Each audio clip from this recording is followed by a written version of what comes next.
The moving truck had barely pulled away when I heard the first sharp knock on my door, the kind that said more about ownership than courtesy. I hadn't even unpacked the coffee maker yet. My wife was in the kitchen balancing a box labeled fragile glass when the second knock rattled the frame. I opened it to find a woman in a stiff polo shirt embroidered with HOA compliance, standing like she was auditioning for a courtroom drama. She didn't smile, didn't say hello, just shoved a clipboard against her chest like it was a badge of authority. "You'll need to repaint that trim," she said, eyes flicking to the white accents around my porch. "Our bylaws don't allow off-white. Only eggshell." I blinked. "That's going to be a short conversation," I replied. "I don't live in your HOA. Her nostrils flared. For a moment she looked like a Wi-Fi router that had lost its connection. "Excuse me." I stepped aside, gesturing to the wide expanse of my front yard and the quiet cul-de-sac beyond. "This house isn't part of your HOA. Never has been. When the developer split the parcels 20 years ago, this block stayed independent. The realtor made that very clear." Her clipboard trembled slightly in her hands. She was the kind of woman who thrived on control, and suddenly that control was slipping through her manicured fingers. "That's impossible. All homes in this neighborhood fall under our jurisdiction." "Check your map," I said. I checked mine before I signed anything. Then I closed the door gently in her face. That was the hook. My introduction to Karen, self-appointed president of the HOA that did not actually own me. Over the next few days, she returned like clockwork.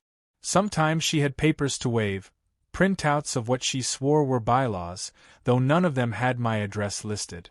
Other times she had backup, two sour-faced neighbors trailing behind her like sidekicks in a soap opera. One of them muttered that my lawn was too tall. Another whispered something about the fence being improper height. Every time, I told them the same thing: not in your HOA. Every time, they acted like I had just cursed in church. The more I resisted, the more dramatic she became.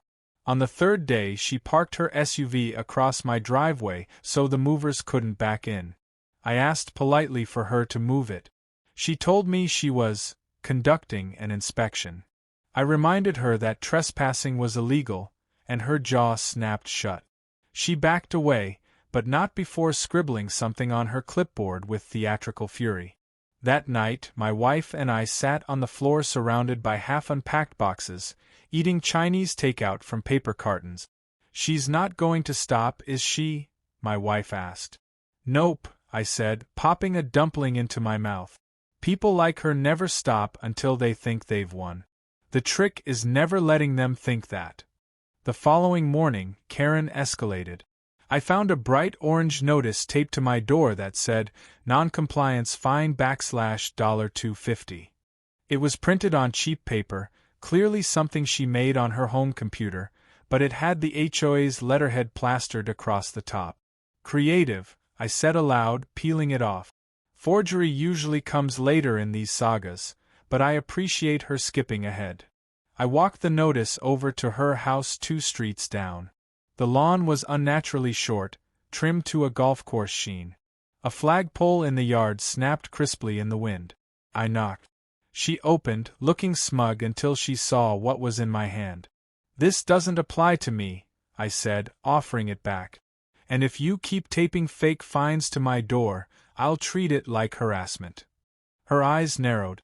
"You can't just move here and disrespect the rules we've built. This community thrives on order." "Order isn't the same as ownership," I replied. "And you don't own me." I left her standing there, lips pressed so tightly together they practically disappeared. By the weekend, the rumors began. At the grocery store, I overheard 2 neighbors whispering that my house was going to bring down property values. At the hardware store, a man frowned when I bought paint supplies and asked if I had cleared that with the board. It became obvious Karen was poisoning the well, convincing anyone who'd listen that I was a dangerous anarchist threatening their way of life. My response was simple. I smiled, said good morning, and waved whenever I caught her glaring at me from her SUV. It drove her mad. Then came the first real escalation. Sunday morning, I was sipping coffee on my porch when a police cruiser rolled slowly down the street and stopped in front of my driveway. The officer stepped out, hand resting lightly on his belt. "Morning," he said. "We got a call about an unregistered construction project happening here." I raised an eyebrow. "Construction project?" He gestured at my garage, where boxes were stacked to the ceiling. "Caller said you were running industrial equipment without permits." I laughed. "Those boxes are IKEA shelves. The only industrial equipment involved is a hex key." The officer smirked, clearly realizing what had happened. "Mind if I take a quick look?" "Just to close the report." "Be my guest." I led him inside, showing him the flat-packed furniture, the half-assembled bookshelf, the instruction manual covered in cartoon drawings. He nodded, made a note, and shook my hand before leaving. As his cruiser pulled away, Karen's SUV rolled past slowly, her window down just enough for her eyes to peek over the edge. Our gazes met. She didn't smile. That night, I installed security cameras. The next day, I caught her on video walking up my driveway, phone pressed to her ear, snapping photos of my license plate. I called out through the open window. "You want a better angle? The light's better from the left side." She flinched, then stomped back to her SUV. By midweek, she escalated again. Another police visit, this time claiming I had illegal pets. The officer arrived expecting exotic snakes or a yard full of goat. What he found was my golden retriever asleep on the couch. He chuckled, patted the dog, and left shaking his head. Each failed attempt made Karen more desperate. She started patrolling the block, circling my house like a hawk. Neighbors grew uneasy. Some avoided me, while others slipped quiet apologies when Karen wasn't around. One older man leaned over my fence one evening and whispered, "She's done this before. Last family moved after 6 months." I nodded. "Not me." That Friday, my wife and I hosted a small barbecue for friends. As the smell of burgers drifted down the street, Karen pulled up again, clipboard ready. She marched into my yard without so much as a hello, declaring, "This gathering violates noise restrictions." "Which don't apply to me," I reminded her. Guests watched in stunned silence as she launched into a tirade about order, respect, and the sanctity of the community. I let her finish, then handed her a plate with a cheeseburger. "You should eat. You look hungry." Her face turned crimson. She slammed the plate down on the table, stormed back to her SUV, and screeched away. My guests burst out laughing. But as the night wore on, a thought lingered in the back of my mind. Karen wasn't just a nuisance. She was escalating with each failure, and sooner or later, she'd cross a line that laughter couldn't undo. I woke up the next morning to the sound of heavy machinery, the kind you don't expect to hear in a quiet cul-de-sac at 8 a.m. A low, grinding whir filled the air, rattling my windows. My wife sat up in bed, hair tousled, eyes bleary. "What now?" she muttered. I pulled on a hoodie and stepped outside. At the end of my driveway, Karen was standing triumphantly next to a hired landscaping crew. They had a small skid steer loader and several men with weed whackers tearing into the strip of grass between the street and the sidewalk. The problem was that strip belonged to me. "Good morning," Karen said in a tone that suggested anything but. "We're bringing your lawn up to community standard. You'll be invoiced for the service." I raised my eyebrows. "You brought a demolition crew to my yard without asking, and you think I'm paying you for it?" One of the workers slowed his weed whacker, clearly uncomfortable. "Ma'am," he said to Karen, "you said this was HOA property." "It is," she snapped. "Don't stop. Keep going." I stepped forward, planting myself between the loader and my front yard. "Touch anything else on my property and you'll be trespassing," I said. Then I turned to the crew. "You're welcome to call the county assessor's office. Lot lines are public record. This entire yard is mine." The workers hesitated. The loader's engine idled as the driver looked at Karen, then back at me. "Lady, you didn't say this guy wasn't part of the HOA," he muttered. Karen bristled. He's lying. All of these houses are under my jurisdiction. Not this one, I said. And unless you want to explain to the police why you're destroying someone else's lawn, I'd leave. The loader reversed, beeping loudly. One by one, the workers packed up their equipment. Karen screeched something about breach of contract, but they weren't listening. Within 10 minutes, the crew was gone, leaving Karen red-faced in my driveway. You'll regret this, she hissed. This neighborhood has rules for a reason. You don't get to ignore them just because you think you're special. I smiled. The rules you're so obsessed with don't apply to me. You keep forgetting that part. She stormed off, heels clacking on the pavement. That was the moment I realized this wasn't about bylaws or property values anymore. Karen needed an enemy. And now that enemy was me. Later that week, I started getting letters. At first, they were slipped under my door, crumpled sheets of paper demanding fines for imaginary violations. Then they started showing up in my mailbox, which was technically a federal offense. The envelopes bore no stamps, just the HOA's letterhead copied and pasted into a Microsoft Word template. Each one was more dramatic than the last. Failure to comply will result in liens against your property. Non-compliance will lead to legal action. I saved them all in a folder. Evidence. One evening, while organizing the pile, I caught movement on the security camera feed. Karen again, creeping up my driveway in the dark, snapping photos of my porch light. I opened the window and said, "You know, I really should charge you rent for how much time you spend here." She jumped, nearly dropping her phone.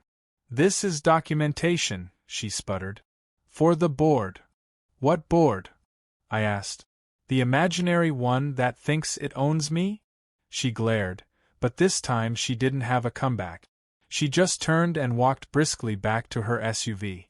The next escalation came fast. Saturday morning, I was building bookshelves in the garage when my wife rushed in, pale-faced. "There's a tow truck outside." I ran to the driveway. Sure enough, a tow truck was idling next to my car, chains rattling as the driver prepared to hook it up. Karen was standing beside him, clipboard in hand, looking smug. "Hold it right there," I barked. "That's my car." The driver shrugged. "Lady here says it's in violation of HOA rules.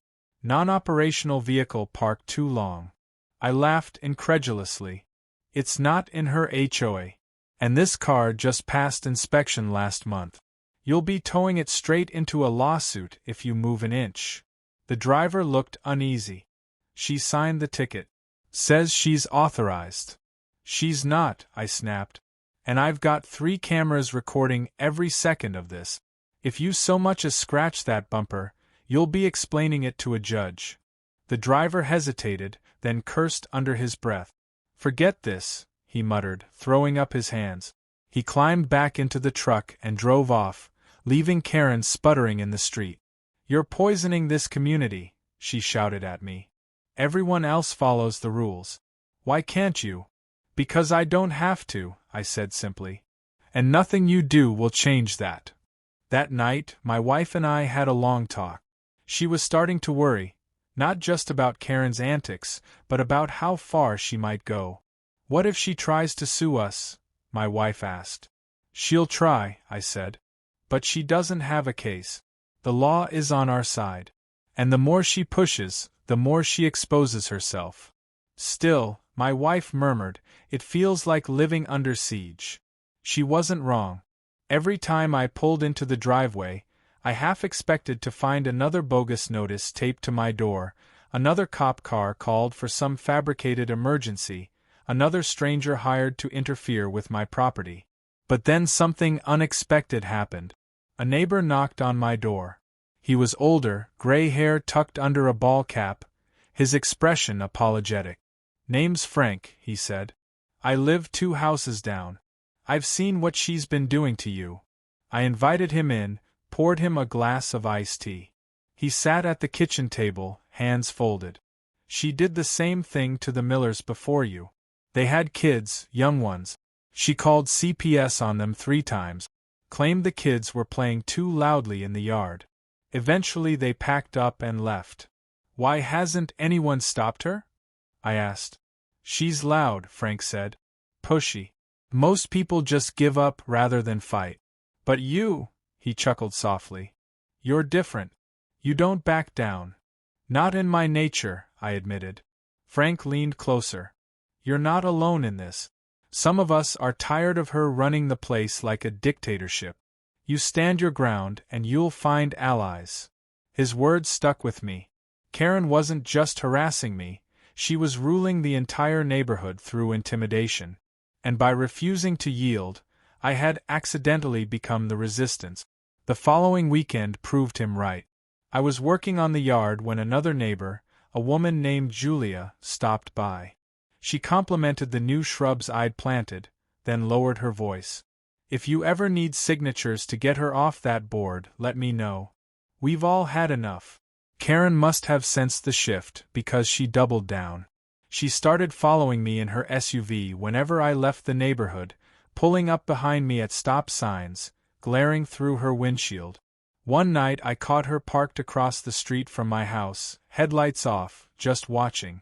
I called the non-emergency police line, reported a suspicious vehicle. When the cruiser arrived and pulled up behind her, she bolted like a teenager caught sneaking out past curfew. The officer knocked on my door afterward. You've got yourself a stalker, looks like, he said. Yeah, I replied dryly. She calls it community service. The officer smirked. Keep logging everything. Paper trails win wars. The next big blow landed on a Monday morning. I was halfway through my first cup of coffee when my phone buzzed with a call from the county zoning office. The woman on the line sounded polite but weary, the tone of someone who had already dealt with Karen before. Sir, she began, we've received several complaints about your property being used for commercial purposes. I just need to confirm, are you running a business out of your home? I nearly choked on the coffee. A business? Unless you count binge-watching Netflix as a service, the answer is no. She chuckled, but then sighed. The complaints were very detailed. Mentioned heavy machinery, delivery trucks, multiple employees parking in the cul-de-sac. We're obligated to follow up. I pinched the bridge of my nose. Let me guess, was the complainant's name Karen by any chance? Silence for a beat. Then, reluctantly, she said, yes. I assured her nothing of the sort was happening and even offered to let an inspector come by. She declined politely, clearly aware of the pattern. You're not the first, she admitted. She's filed similar complaints before. We usually close them quickly. After hanging up, I stared out the window at Karen's house. Curtains twitched. I could almost feel her smirk from across the street. That evening, I walked over to Frank's place with the binder of evidence under my arm. He opened the door, took one look at the pile of documents, and whistled. She's relentless, isn't she? Relentless is putting it nicely, I said. She's escalating. Fake fines, forged letters, trespassing, now false reports to the county. If this keeps up, she's going to land herself in real trouble. Frank motioned me inside. His wife brought out iced tea, and we sat around their dining table flipping through the binder. This is gold, Frank said. If you ever need to file harassment charges, you're already halfway there. Yeah, I said. But I'd rather she just stopped.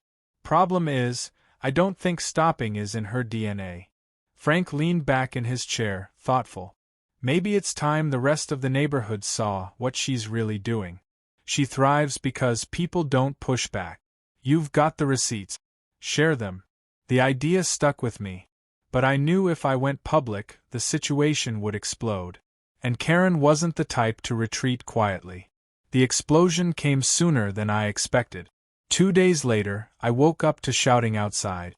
When I opened the front door, I found half a dozen cars lined up along the curb. Strangers in suits and ties milled around my yard, pointing at things, jotting note. Karen stood proudly in the middle of it all, orchestrating like a general. What is this? I demanded. One of the men stepped forward, clearly uncomfortable. We're from a real estate agency. We were told this property was being put up for sale by the HOA president. My jaw nearly hit the ground. Excuse me. Karen beamed. That's right. Since you refuse to comply with community standards, we've taken steps to reclaim the property and resell it to someone who respects the rules.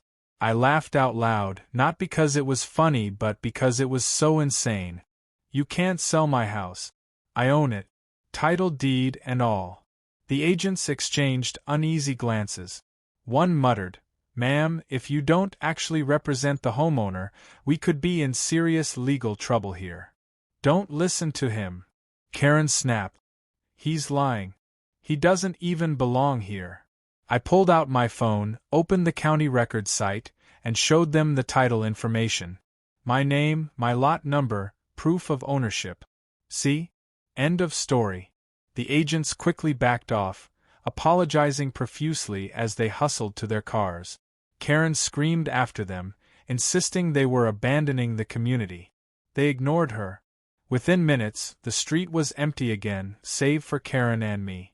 "You're insane," I told her. "You're the insane one," she shot back. "You think you can live here without following the rules? Not on my watch." I turned and walked back inside before I said something I'd regret. My wife was standing in the hallway, pale. "She's trying to sell our house?" "Apparently," I said. "Next week she'll probably try to evict us." That night, we decided enough was enough. I spent hours at the kitchen table scanning documents, backing up video clips, compiling everything into a single digital folder. Then I drafted a letter, not to Karen but to the entire neighborhood. It was calm, concise, and backed with evidence. It explained in detail that my property was not part of the HOA, that Karen's claims were false, and that her behavior had crossed into harassment. I attached copies of the fake fines, the bogus lawyer letter, the trespassing photos. The next morning, I slipped a copy into every mailbox on the block. By evening, the fallout began. Julia knocked first. "I read it," she said, holding the letter. "Thank you. Everyone needed to see this." Frank followed soon after, shaking my hand. "You just did what we've all been too afraid to do." Others trickled in over the next few days. Some apologized for believing Karen's rumors. A few admitted they'd been pressured into siding with her. Slowly, the tide began to turn. Karen, of course, exploded. She marched up and down the street yelling that I was spreading lies, that I was undermining the fabric of the community. But her words rang hollow now. Too many people had seen the evidence. For the first time, I felt like I wasn't fighting alone. But Karen wasn't finished. If anything, she was more dangerous now that her power was slipping. One night, around midnight, my security cameras pinged an alert. I pulled up the feed and froze. Karen was in my yard again, but this time, she wasn't alone. Two men in hoodies stood with her, prying at my mailbox. She whispered instructions while they tried to jimmy it open. I grabbed my phone, dialed 911, and stayed on the line while officers raced to the scene. The cruiser's lights lit up the street like a carnival. The men bolted, but Karen froze in the spotlight, caught like a deer. The officers questioned her, took statements, and reviewed my security footage. One of them shook his head. "This isn't just harassment anymore. This is tampering with federal property." Karen tried to spin it as a misunderstanding, claiming she was protecting the neighborhood from suspicious mail. The officers weren't buying it.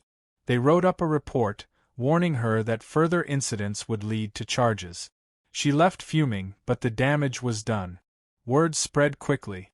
The president of the HOA, the woman who claimed to safeguard the community, had been caught on camera trying to break into a neighbor's mailbox. The next HOA meeting was a circus. Neighbors shouted, demanded answers, called for her resignation. She refused, of course, insisting it was all a smear campaign orchestrated by me. But the cracks were showing. Even her staunchest allies were beginning to waver. Frank filled me in afterward. "She's losing her grip," he said. "But she won't go quietly. People like her never do." He was right. Because a week later, just when I thought the storm might finally be passing, Karen launched her boldest attack yet. I came home one afternoon to find a bright red notice stapled to my front door. Not taped. Stapled. It read, "Eviction order. Vacate immediately." It bore the HOA's letterhead, a fake court seal, and Karen's unmistakable scrawl. The storm rolled in on a Wednesday afternoon, not from the sky but from Karen's imagination. I came home from work to find a cluster of neighbors gathered at the end of the cul-de-sac. A large sandwich board stood in the middle of the street with bold red letters, "Community Emergency Meeting. Attendance Mandatory." At the bottom, in neat block letters, was Karen's name, signed like she was the mayor of some tiny nation. I parked the car, exchanged a bewildered glance with my wife, and walked over. Karen stood at the center of the group, clipboard in hand, voice booming like a preacher at a revival. She was mid-sentence when she saw me, and her eyes lit up like she'd rehearsed this moment for weeks. "There he is," she announced, pointing at me as though unveiling a villain in a murder mystery. "The man who refuses to follow our community's rules. The man endangering our property values, our peace, and our children's future." The neighbors shifted uncomfortably. Some crossed their arms, clearly skeptical. Others avoided eye contact, not eager to be caught in the crossfire. I raised my hands. "Hold on. I don't live in your HOA. None of your rules apply to me. You all know that, right?" Karen's smile widened, thin and sharp. "That's what he wants you to believe. But I've uncovered documents, real documents, that prove his property was intended to be under HOA control all along. He's been lying to us." She waved a stack of papers like a magician brandishing a deck of cards. I recognized them immediately. Photocopies of a decades-old developer's brochure, the kind realtors stuffed into folders during open houses. Nothing binding, nothing legal. But in Karen's hands, they looked like scripture. "Property lines don't lie," I said calmly. "If you doubt me, check the county records. They'll tell you exactly what's mine and what isn't. And I'll save you the trouble. This block was never annexed." A murmur rippled through the crowd. One man asked if that was true. Another said he remembered the realtor mentioning something about optional membership. Karen cut them off with a dramatic sweep of her clipboard. "Optional today, chaos tomorrow," she warned. "If we let him flout the rules, what's next? Junk cars on the lawn? Chickens in the yard? Illegal businesses operating out of garages?" "Tempting," I muttered under my breath, loud enough for a few neighbors to chuckle. Karen's head whipped toward me, eyes blazing. "You think this is funny?" she demanded. "This is about protecting our way of life." "No," I said. "This is about you needing control. And if you're going to drag everyone into your obsession, you should at least admit what it really is." For a heartbeat, the air was thick with tension. Then Julia, the neighbor who'd offered support earlier, spoke up. "Karen, enough. He's right. His house isn't in the HOA. You know it. We all know it. You can't just make up authority you don't have." Karen's face turned crimson. She sputtered something about betrayal, about neighbors failing to stand together. Then, like a stage actor delivering a final monologue, she declared, "If the board won't enforce the rules, I will. Alone if I must." With that, she stormed off, leaving the sandwich board abandoned in the middle of the street. The crowd slowly dispersed, muttering under their breath. Some gave me apologetic nods. Others looked wary, as though afraid of being caught on the wrong side of her wrath. That night, my wife and I sat on the porch, listening to the crickets. "She's unraveling," my wife said quietly. "Yeah," I agreed. "And unraveling people tend to make a mess before they're done." I didn't have to wait long for the mess. 2 days later, a certified letter arrived. It was from a law firm 3 towns over, a generic cease and desist demanding that I comply with HOA regulations or face legal consequences. My stomach dropped for half a second before I noticed the telltale signs. The letterhead was badly pixelated, the language lifted almost word for word from a Google template, and the attorney's signature looked suspiciously like Karen's handwriting. I scanned the letter, filed it into my evidence folder, and dialed the phone number listed at the bottom. A robotic voice answered, "The number you have dialed is not in service." When I confronted her about it later, she didn't even deny it.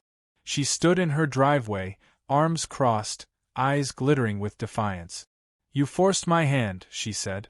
"If the system won't protect this community, then I will." "You forged a legal letter," I replied. "That's a crime."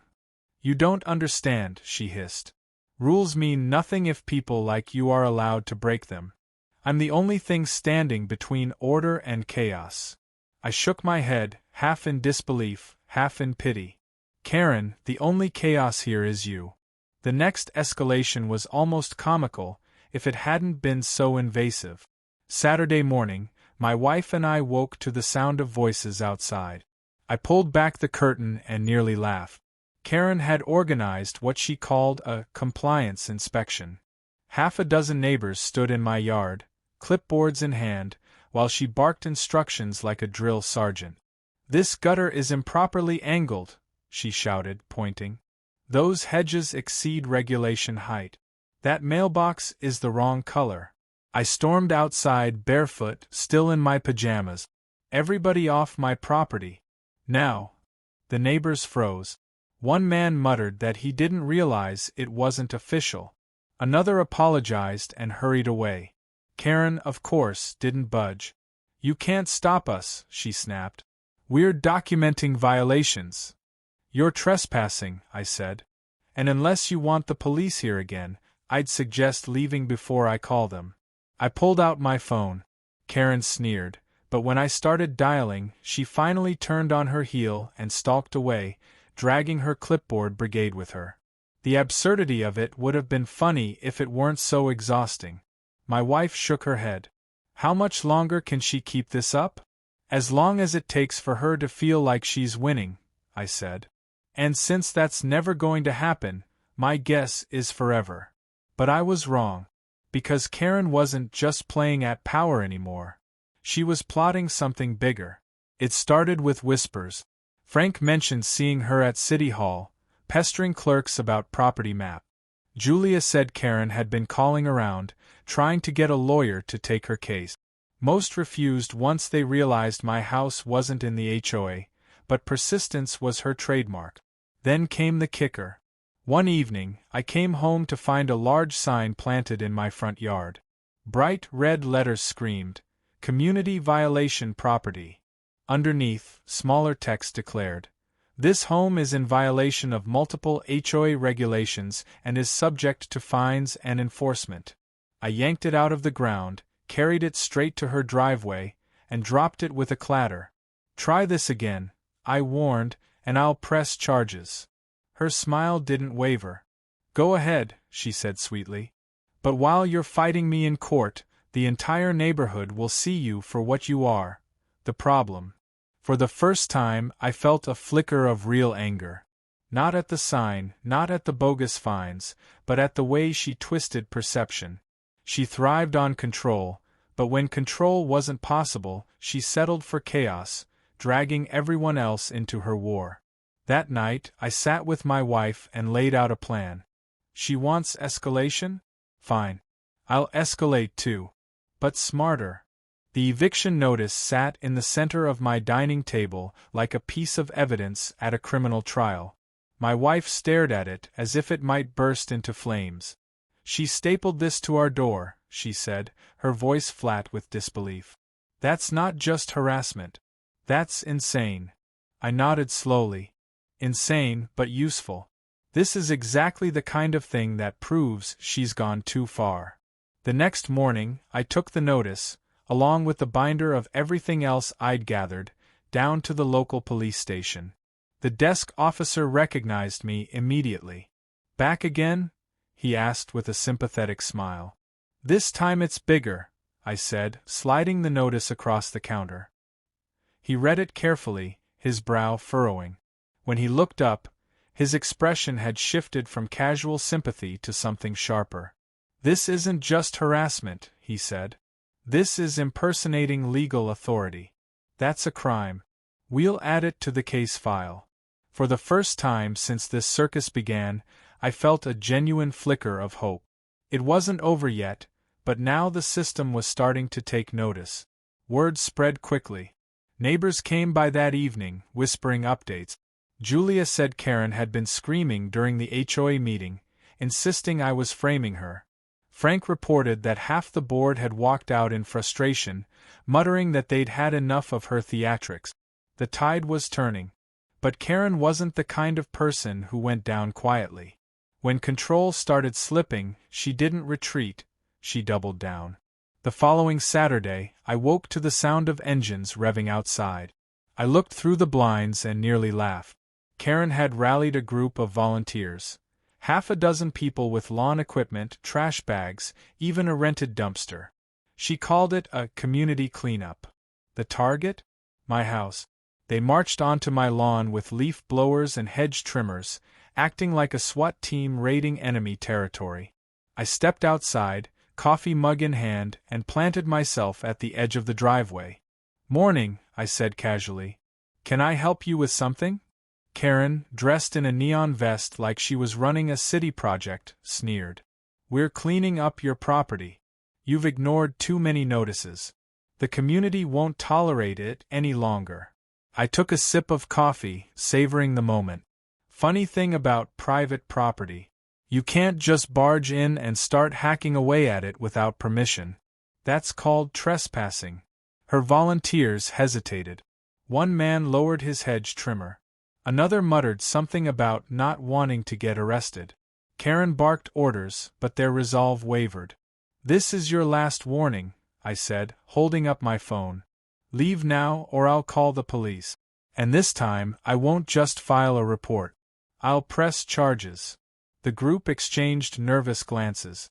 One by one, they backed away, muttering apologies as they drifted back to their cars. Within minutes, the only person left was Karen, standing red-faced in my yard, fists clenched. "You're poisoning this community," she spat. "Maybe," I said evenly. "But at least I'm not breaking the law while I do it." She stormed off, slamming her SUV door so hard the echo lingered long after she'd driven away. The neighborhood buzzed with gossip for days afterward. People who'd once kept their distance now stopped by to chat, emboldened by her public failure. Julia brought over a pie as a gesture of solidarity. Frank started joking about organizing a Karen watch to keep tabs on her next stunt. But Karen wasn't finished. The real bombshell came a week later, in the form of a letter from the county courthouse. It wasn't a fake this time. She had actually filed a lawsuit against me. The claim was laughable, failure to comply with community standards, but the fact that she'd gone to the trouble of paying filing fees and drafting documents meant she was serious. I took the packet straight to a lawyer. He flipped through the pages, then shook his head. "This won't hold up for 5 minutes. Your property isn't in the HOA. She has no standing. Frankly, this looks more like harassment than anything else." "Good," I said. "Because that's exactly what it is." He agreed to represent me, confident the case would be tossed out. But he also suggested something else. "You've got a mountain of evidence here. If you want, we could countersue for harassment, emotional distress, maybe even damages. She's exposed herself legally." The thought was tempting. Very tempting. But I wasn't ready to pull that trigger just yet. Not until Karen showed her hand completely. Meanwhile, the lawsuit stirred the neighborhood into chaos. Some people rallied behind her, convinced she was protecting their property values. Others sided with me, disgusted by her behavior. The cul-de-sac split into factions. You'd see neighbors arguing at mailboxes, whispering in driveways, pointing fingers during dog walks. Karen thrived on the division. She strutted around with her clipboard like a general in wartime, relishing every ounce of conflict. But beneath the bluster, cracks were forming. More and more people were drifting away from her orbit, tired of the constant drama. The turning point came one humid evening in July. The HOA had scheduled another meeting at the community clubhouse. Word spread that it would be the showdown, Karen versus reality. I showed up with my lawyer and my binder of evidence. Karen arrived flanked by a small entourage, her expression tight but defiant. The room buzzed with tension as neighbors filled the folding chairs, whispering and craning their neck. Karen launched into a speech the moment the meeting began. She railed about order, property values, the sanctity of community standards. She painted me as a dangerous outsider, a rebel undermining everything they'd built. Her words were fiery, but her voice cracked at the edges. When she finally paused for breath, my lawyer stood. Calmly, methodically, he presented the facts: the property line records, the title deed, the county assessor's map, the stack of forged notices, the fake lawyer letter, the eviction order with the phony seal. He laid it all out on the table for everyone to see. By the time he finished, the room was silent.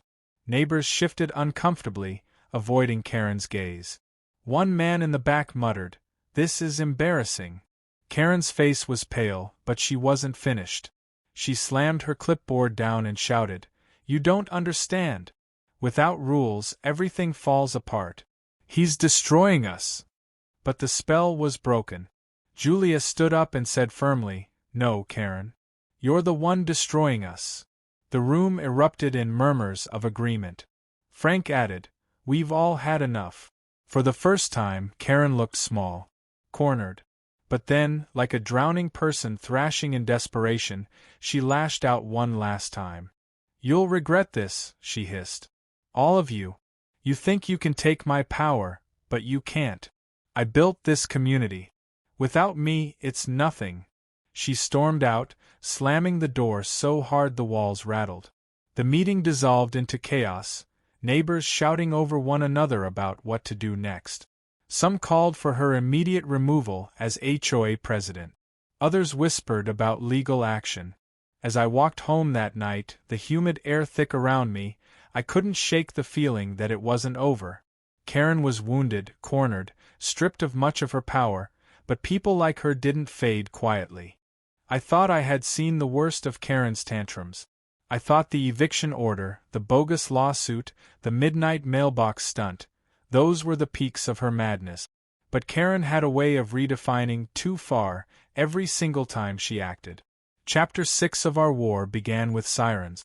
It was a Saturday morning, the kind of quiet weekend morning where you expect to mow the lawn, drink iced tea, maybe grill burgers in the evening.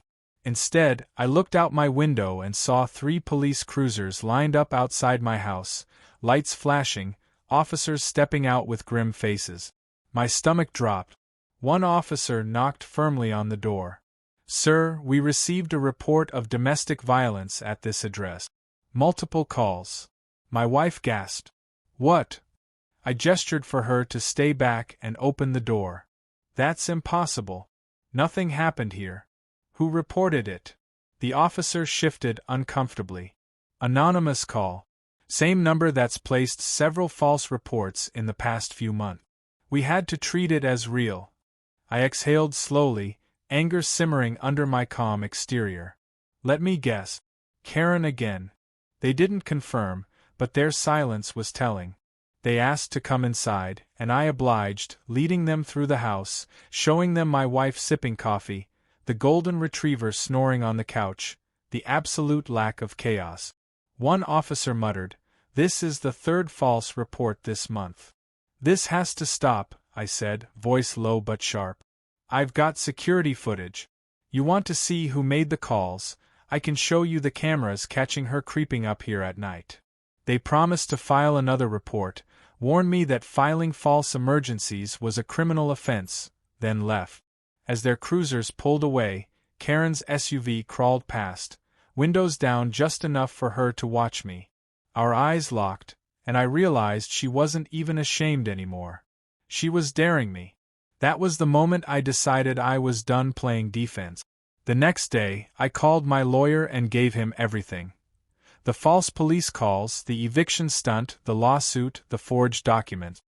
He listened, nodded, and finally said, "It's time. We'll file a harassment suit, petition for a restraining order, and seek damages. She's handed us all the ammunition we need." It wasn't just about me anymore. Neighbors had started whispering about Karen's latest antics, worried that her obsession with me was destabilizing the entire community. Julia confided that her kids were scared to play outside because Karen kept circling the block in her SUV, muttering about spies. Frank admitted he'd started carrying a camera just to document her behavior. The neighborhood was unraveling under her paranoia. And then came her boldest move yet.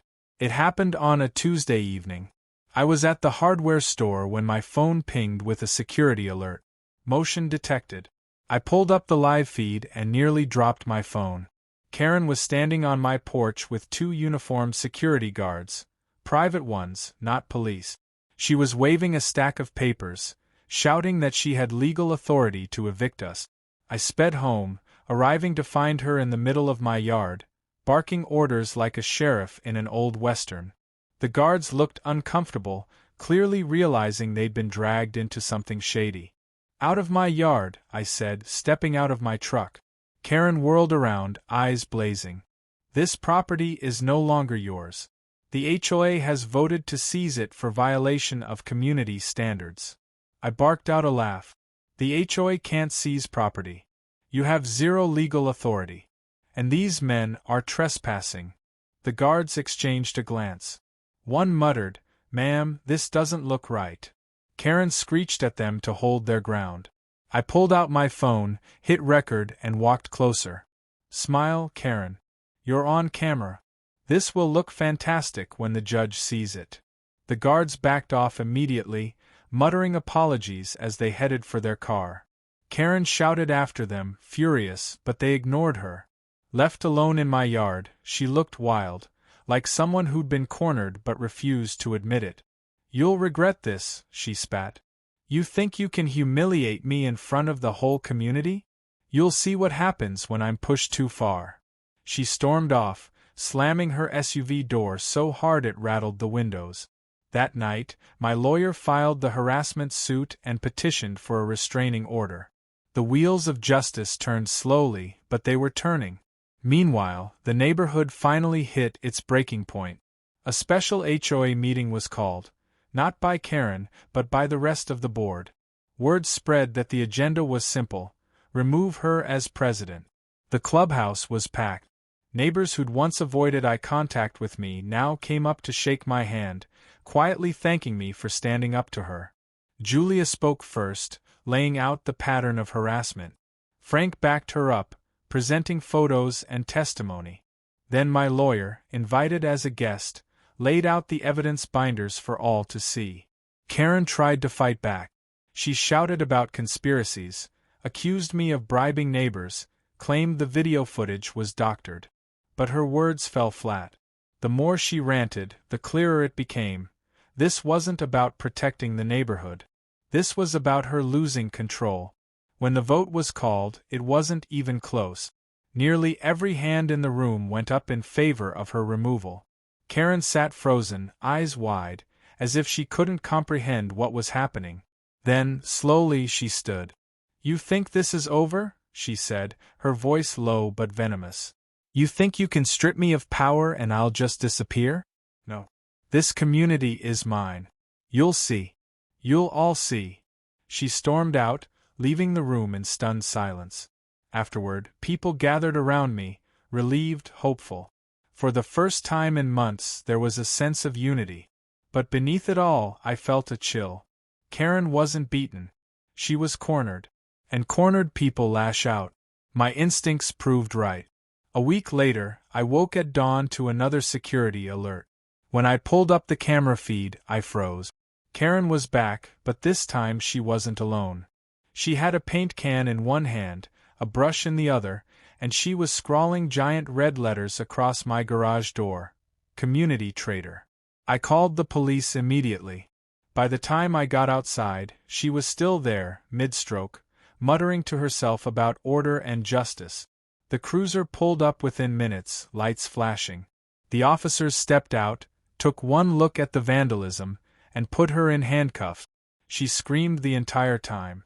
"This is my neighborhood. My rules. You can't take this from me."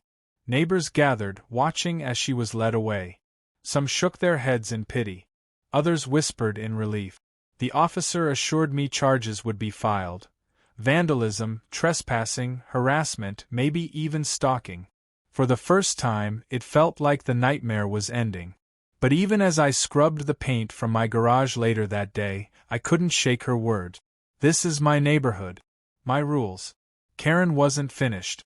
She'd lost her title, lost her influence, and now she'd lost her freedom. But people like her didn't surrender. They plotted. They schemed. And I had the uneasy feeling that her final act, the one that would eclipse everything before, was still to come. The morning after Karen's arrest, the neighborhood felt strangely calm. Kids biked down the street, dogs barked from behind fences, sprinklers ticked across lawns. For the first time since I'd moved in, the air felt normal. Too normal.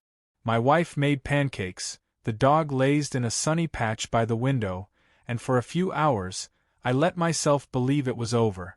But deep down, I knew Karen wasn't the type to accept defeat. And sure enough, I was right. By late afternoon, I noticed her SUV back in the driveway across the street.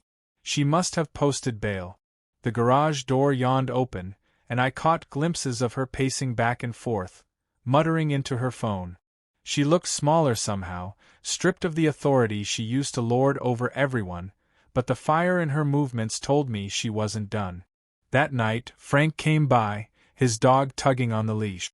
"She's calling everyone," he said quietly. "Neighbors, businesses, even city offices.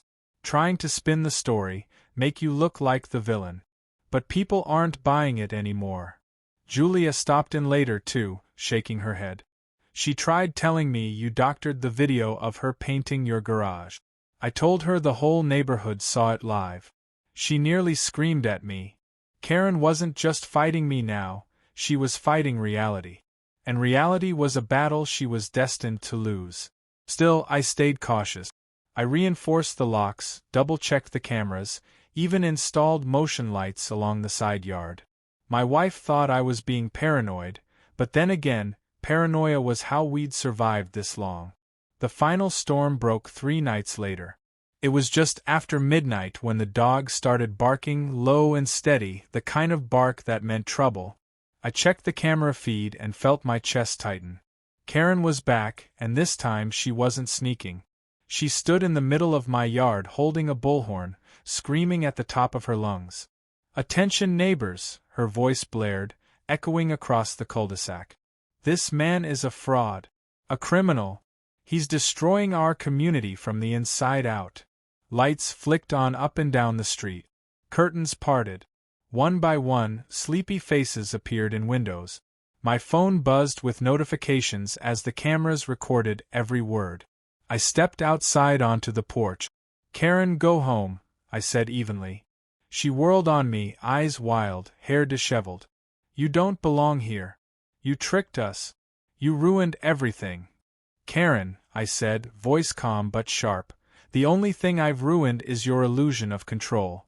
She screamed, a raw, desperate sound, and hurled the bullhorn at my mailbox. It bounced off harmlessly, but the message was clear. She wasn't there to talk. She was there to make a final stand. Within minutes, sirens wailed again. Neighbors spilled onto their porches, watching as the police cruisers pulled up. The officers got out, weary but firm, and moved toward Karen.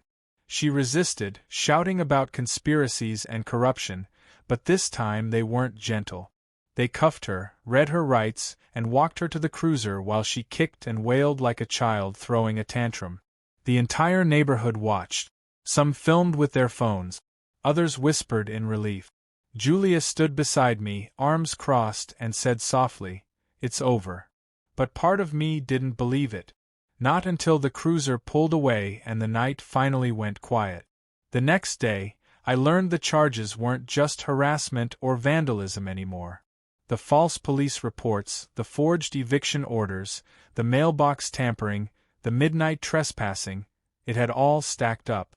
Now she was facing serious charges. Filing false emergencies, impersonating legal authority, criminal mischief. She wouldn't be coming back soon. The neighborhood changed almost overnight. Without Karen patrolling with her clipboard and SUV, People seemed lighter, freer. Kids played outside without nervous glances over their shoulders. Neighbors stopped avoiding each other and started chatting again, relieved to be rid of the constant tension. One afternoon, Frank invited me over for a beer. He leaned back in his chair, chuckling. You know, you might have saved this neighborhood. If you hadn't stood up to her, she'd still be running the place like a dictator. I shrugged. I didn't set out to be anyone's savior. I just wanted to live in peace. That's exactly why it worked, he said. Julia joined us a little later, bringing cookies. The board's planning a new election. No more self-appointed rulers, no more power trips. Just neighbors working together. You should come. I laughed. Me? Join the HOA? After all this? She grinned. Who better to keep them honest than the guy who survived Karen? The thought was tempting, but I wasn't ready to jump back into politics. I'd had my fill of power struggles. Still, it was nice to know the neighborhood was moving forward. Weeks passed. The lawsuit Karen filed was dismissed with prejudice. My own harassment suit moved forward, bolstered by mountains of evidence. My lawyer was confident we'd win damages. More importantly, the restraining order was granted. Even if she managed to get out of jail sooner than expected, she wouldn't be coming anywhere near my property again. One evening, as the sun dipped low and the street glowed gold, I sat on my porch with my wife. The dogs snored at our feet, cicadas hummed in the trees, and for the first time in months, I felt peace. You think it's really over? My wife asked softly. I thought about it, then nodded. Yeah, maybe not for her. People like Karen never really change. But for us? It's over. We clinked our glasses together, savoring the quiet. And yet, sometimes at night, when the wind rattled the trees just right, I'd think about her SUV crawling down the street, her eyes peering over the steering wheel, her voice booming through that bullhorn. Control had been her oxygen, and without it, she'd suffocate. But that wasn't my problem anymore. This was my house, my yard, my peace. And no matter how hard she fought, Karen had lost the only battle she ever really cared about, the illusion that she was in charge. In the end, all she had left were her delusions. And all I had left was freedom. The neighborhood moved on. We hosted block parties without fear of her crashing them. Kids drew chalk on the sidewalks without being scolded. Mail arrived without being tampered with. And every time I looked at the quiet street, I felt a deep, satisfying sense of victory. Not the gloating kind, but the kind that comes from knowing you held your ground against someone who tried to break you. The story became a kind of legend in the neighborhood. New families moving in heard whispers about the infamous HOA president who tried to evict someone from a house she didn't own. People laughed about it at cookouts, shaking their heads in disbelief. As for me, I never forgot how close it came to spiraling out of control. But I also never forgot the lesson. Stand your ground, stay calm, document everything, and never give power to people who crave it most. Because sometimes, the loudest bullies crumble when faced with someone who simply refuses to yield.